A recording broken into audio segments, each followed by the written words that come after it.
ଦୁଃଖ ପରେ ସୁଖ ଆସେ। ପାଠ ପଢ଼ିବା ପାଇଁ ତାଙ୍କ ମନରେ ପ୍ରବଳ ଆଗ୍ରହ ଜାତ ହେବାରୁ ସେ ଆପଣା ମନକୁ ଯାଇ ଗୋଟିଏ ସ୍କୁଲରେ ଯାଇ ପାଠ ପଢ଼ୁଥିବା ଛାତ୍ର ଭଳି ବସି ରହିଲେ। କଥାରେ ଅଛି, ଗୁଣ ଚିହ୍ନେ ଗୁଣିଆ, ସୁନା ଚିହ୍ନେ ବଣିଆ।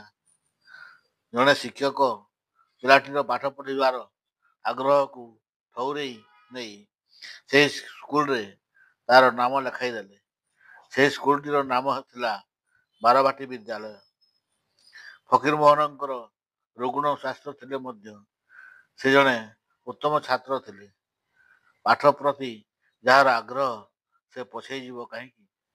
ପାଠ ପଢ଼ାରେ ଶ୍ରେଣୀରେ ସେ ସବୁ ବିଷୟରେ ଆଗୁଆ ହେଲେ। ପାଠ ପଢ଼ାରେ ତାଙ୍କର ଏକାଗ୍ରତା ଥିଲା। ଶ୍ରେଣୀ କକ୍ଷରେ ଶିକ୍ଷକ ପାଠ ପଢ଼ାଉଥିବା ବେଳେ ସେ ମନ ଧ୍ୟାନ ଦେଇ ଶୁଣୁଥିଲେ। ବଗ ପକ୍ଷୀଟି ମାଛ ଶିକାର କରିବା ସମୟରେ ଯେପରି ମାଛ ପ୍ରତି ଏକ ଲୟରେ ଧ୍ୟାନ ରଖିଥାଏ, ଫକୀରମୋହନ ସେହିଭଳି ପାଠ ପ୍ରତି ଏକ ଲୟରେ ଧ୍ୟାନ ଦେଇ ଶୁଣିଥାନ୍ତି। ଶିକ୍ଷକ ଯାହା ପଢ଼ାନ୍ତି ତାହା ଧ୍ୟାନ ଦେଇ ଶୁଣି ଫକୀରମୋହନ ପଢ଼ା ପାଠ ମନେ ରଖିଦିଅନ୍ତି। ଧନ୍ୟ ସେହି ବିସ୍ମୟ ବାଳକ।